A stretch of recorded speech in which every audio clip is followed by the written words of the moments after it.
Hi, beautiful people. Welcome to this episode of the Coach J Thyna show. We're finally back. Yay! It's been a while, and I'm happy that we're finally back. We're talking about the lies of submission. The lies of submission because there is a lie, there is another agenda that the devil is pushing about submission, and I wanted us to talk about it because it's so important.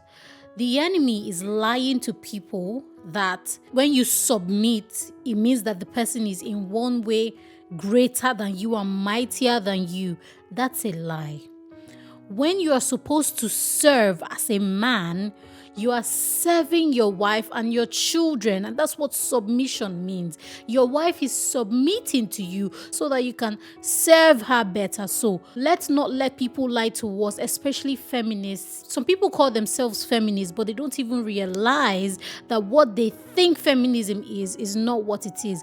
Feminism is not supposed to go against marriage. Why? Because every woman on this earth needs love. Every woman on this earth needs someone to care for her. So fighting the agenda of the love that you need is a big lie that you must disconnect from. When we talk about submission, and I think people should already get it in their singleness before they go into marriage, the truth is you only get to submit to one person for the rest of your life. And that's why it's very important to choose your partner very carefully. You get to submit to one person all your life, so you shouldn't have an issue with submission. But the devil is lying to you, telling you that, if you submit, they're going to take advantage of you. But you already know that if I'm going to be submissive to this man, then I picked him knowing that he would never take advantage of me. So let's get that sorted out, because if you pick just anyone, then submission will be hard. But if you pick wisely, if you pick a man who is wise, a man who knows what submission really is and what leadership is. Leadership is not dictatorship. Leadership is service. So the greatest of us needs to serve us. That's what leadership is. So there's this phrase that we use in my culture in the Igbo land where they say, in the land of the blind, a one-eyed man is the king. Yes, because everyone else is blind, but he is partially blind and can see. So he's the king. That's basically what we say when we say submission. Out of all of us who are weak, we pick the strongest, and that's the husband. So don't let the enemy lie to you, and don't let social media lie to you and tell you, when you submit, you're belittling yourself. Women should never have to submit. That depends on who you choose. If you choose wisely, submission is sweet like honey. Submission is sweet when you choose wisely, because you know that this person already is not going to take advantage of you. It's not going to take advantage of your kindness, of your goodness, of your purity. So you find it so easy to submit. I choose to submit over and over again. And let me use this example. I remember growing up, I had older siblings, and when my dad would come or my mom would come and were probably watching TV and haven't cleaned up the house or something, they never shout at me. They always shout at my older sibling. They always say, you didn't get your siblings to do this, that, and that. So the idea is that all of us who are younger are supposed to submit to the oldest. That's what submission is. So even if you're older than your husband, that's not the issue. The main point of focus is the fact that one has to be the head. Where there is no leader, the people perish. Both of you choose your husband to lead you because you know that God would ask him, how did you care for your family? Or how did you care for your wife? How did you raise your children? Were you a present father? All of that is your husband's office. But that's why you need to choose wisely, because from the day you choose, you have to submit. 8 billion people in the world, you get to pick one, and then you pick somebody who you can never submit to. That's not the agenda when God created, relationship and marriage. You need to pick someone you'll be happy to submit to, someone who is not selfish, someone who is selfless, who wants to serve, who wants to give all that he can. And let me tell you something. While you're listening to me, you might think, are there really men like that? Oh, yes, there are. If you are a woman who will submit, there is a man who would, love you right, even in submission. As long as there are women who would submit on earth, there are men who would not take advantage of their submission. Don't even let the enemy lie to you that if you submit, they're going to take advantage of you. They're going to do this, they're going to do that. No. Understand that marriage was not our idea. God did not make marriage for us to dictate the path we would choose and the path to throw away. If you want to do marriage right, if you want to have a beautiful home, if you want to grow old with the person that you love, you want to pick rightly, because once you choose the wrong person who doesn't have an idea of what leadership is, someone who thinks leadership should be all about dictating to their wives, shouting at their wives, being disrespectful to their wives, then you know that that's not the kind of person you can submit to, so you avoid dating them. What most people do is they date people they can marry, because they're like, oh, I'm quite young, I'm not really looking to get married, so I better just stay with this guy till I'm ready to get married. The truth is, you are antagonizing yourself by doing that. Dating someone you cannot marry is a huge red flag for you. Like, when I see a lady dating someone she can marry, I always think, I don't think she understands, how happy she would be if she probably stayed single and just date someone she can marry than dating someone that she cannot marry. So please don't date anyone you can marry. If you already see the red flags, then it's a sign that you cannot marry them. So why still be with them? Why still date them? Most women want godly husbands, but they are dating people who don't have the fear of God. That's you shooting yourself in the leg. Date people you can marry, that you can pray with, you can have a good laugh with, you can pour out your heart to them, and you wouldn't feel like I have a problem, because the truth is, and I think I need to let you ladies know, as a woman, you would always have trying times in life.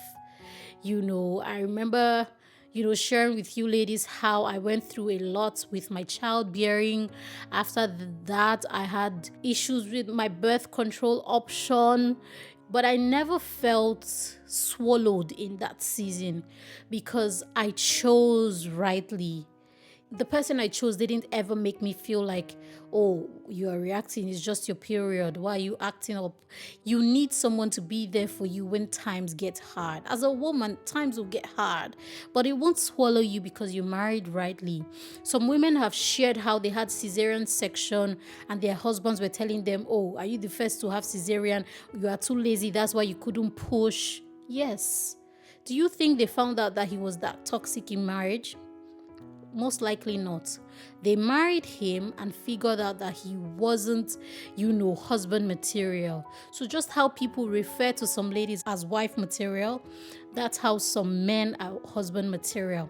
And the truth is, if all women chose better, maybe it would make these men who are not husband material step up their game. They would step up because they know that nobody's wanting to settle with me because, I'm violent. No one is wanting to settle with me because I speak really loudly when I'm angry.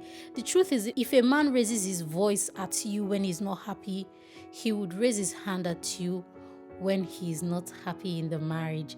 So from the early stages, please look out for all those things, because what the devil is lying to people about submission is so that he can, pervert the idea of marriage that God made, that his wife submit to your husband. Husband, love your wife. Love her because she's precious. Love her because she's like a flower. Love her. But she would submit to you. If this agenda is maneuvered and women now want submission, then know that the enemy will have a full throne in that family, in that marriage. You don't need your husband to submit to you, no? You don't need it. It's disgusting when a man is submitting to a woman. Who cries when people pass in a movie? It's women. We are always going to be connected to our soft side. So having a man who is very logical submit to you is the enemy's way to pervert the whole dysfunctional home, and your children, because your daughters will grow up acting like men, your sons will grow up acting like women, it's already a disaster. Our next episode in this June, we'll be talking about how God hates pride. And if you know what I'm talking about, I mean the pride that they're celebrating this June. Because once the home is a mess, every other thing is a mess. We saw what happened during COVID. The husband, the wife, the children all had to be together when everything closed up. Jobs, businesses, everything closed up. They said everybody stay at home. But you see, what never stops is the family. So if the enemy perverts your family, if the enemy takes throne in your family, then there's a problem in the society. And that's why I enjoy my job as a relationship counselor, because I get to shape society by being a relationship counselor. I get to influence families, and then these families, bring out boys and girls that we see in the society. So whatever it is you really do, please understand that there is no way anybody's opinion can be better than God's opinion, because marriage was God's idea. He made Adam, he made Eve. He didn't introduce them to each other, but he knew that once Adam met Eve, he would never want to live without her another day. And so marriage was introduced. And then from that day up until this day, we have heavy materials on how to build our home. It's all packed in the Bible. Husbands, love your wife. Wives, submit to your husband. I love that scripture, Ephesians 5:22. So please don't let the enemy lie to you about submission. Submission is beautiful. It's beautiful because as a woman, you don't get to think of the heavy things that makes a home. You don't have to think about, how are we going to pay for this and pay for that. Of course, your opinion is valid, but you are not the head, because you are not wired to be the head. You are wired to be loved. You're wired to be cared for. You're wired to receive gifts. You're wired to be pampered. That's what you're wired to do. You're not wired to be submitted to, and you don't really need respect. Women need love, not respect. So from this day, let's get our real assignment when we're going into marriage. And you need to get it sorted out in your singleness. That I don't want a man who will submit to me. Say that to yourself. I don't want a man who will submit to me. I want a man who submission would be easy with, so that I can submit to him all the days of my life, just how the Bible says. And of course, I'll be happy to be loved by him. That's what you want. I will be loved. Keep saying it. You might have experienced some bad relationships in the past. You might have been taken for granted by people who don't deserve you, but you need to make that commitment that I'm only going to marry someone I can submit to. And you see all the traits in the dating phase, even in the talking stage. So I used to tell myself when I was single that I would never spend time with the guy who thinks he's Lord and Savior and King. I would want to spend time with a guy who has mentors, who has people inspiring him, who prays, who seeks God's face before he makes a decision. All of this I did in my singleness. That's why I don't fight with submission today, because I already know that I'm submitting to God when I submit to my husband. So that's really what you're doing when you marry a godly man. You're submitting to God when you submit to your godly man. So choose wisely. You have the liberty to choose. And that's why we can never compare the marriage of today to the olden days, because those people were either betrothed or someone said marry her. They never got to know each other, so it was chaos.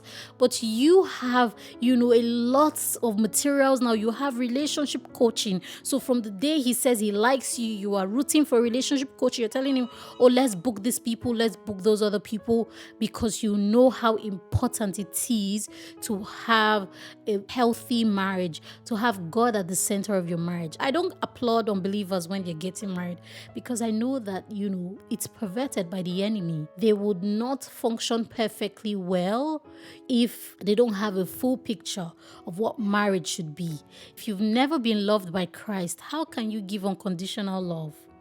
So figure that part out, that I want to be loved by Christ. I want to feel his love. I want to know his love. I want to, embrace everything that is accessible to me. And you will see how you will have the marriage of your dreams. I like the term, the marriage of your dreams. You know why? Because when you have a dream, you work towards it. That's something I like about your dream. So it's not you will have a perfect marriage. No, you will have the marriage of your dream. So whatever you really dream of is what you will have. And usually when we ask you what do you want to be, you say you want to be a doctor, you want to be a nurse, you want to be a pastor, you want to be this, you want to be that, right? And you work towards it. You go to school, you do some courses, you get certified. That's exactly how it is when we say you will have the marriage of your dreams. It means you're putting in work as well as the person you intend to marry is putting in work. Both of you coming together would then make it a dream marriage because you both have the same dream for what your home would be like. But if we say you have a perfect marriage, what's a perfect marriage? No one can really say this is how a perfect marriage is or that's how a perfect marriage is because we are all not the same. I met someone who told me she would never marry a guy who cannot cook. And I laughed because I told myself that I'm never marrying someone who can cook because if he cooks and I'm not trying to eat it, he might pick offense. So I was happy when my husband left all the cooking for me because I wasn't going to eat his food in the first place. You guys, don't tell him. Don't tell him. You see? So what she wants in marriage is not what I want. She wants a man who can cook. I don't need a man who can cook because I love to cook. That's why it's the marriage of your dreams because you choose what you want. It's your dreams. It's not mine. It's not your mother's. It's not your father's. It's your dreams. So you should never let your parents choose for you. You should never let your friends choose for you. I remember someone calling me a Jewish person because I chose that I wasn't going to date a certain guy who was head over heels about me. I knew what I was looking for. Now that guy seemed like the deal then, but today he's not the deal because I knew that he didn't have Christ at the center. So you really want to pick wisely because when the going gets tough, if it's a godly man, he would run to God. If it's not a godly man, he would run to the world when things happen. So choose wisely and don't let anyone tell you otherwise about submission. It's beautiful. I have tasted it and I understand that it's beautiful, and I want to encourage you that you will have the marriage of your dreams. Keep reading, keep studying, keep attending seminars. I started attending seminars at age 16, 17, I started attending Love, Dating and Married by Pastor Kingsley Okonkwo, and it shaped my mind that even when some other people who I knew were talking negatively about a relationship or the world will always give its own, right? So when the world threw negativity about relationship and marriage towards me, I would counter it with the knowledge that I've picked up from attending seminars, studying books, and making my heart available for healthy marital content. I will see you in the next episode. Until then, please remain beautiful, remain a hot girl, remain on fire for God. I love you with the love of God. Keep smashing every day. Every morning by 7:30 a.m., I pray with my ladies on Hot Girl Secret Global. So we're praying for ourselves because the truth is, the reason why we need Christ is because we're not perfect. So we're praying for all the things that might want to hold us back from the blessing that God is bringing our way. For you, it might be getting married. For another person, it might be getting a new job. For some other person, it might be relocating to their dream location. Whatever it is that could be a stumbling block for you, I believe that God will help you in sorting it out because we give him all of ourselves, all of our time, all of our everything, and then he sorts it out for us because he's our sugar daddy. I will see you in the next episode. Until then, remain beautiful. Bye-bye.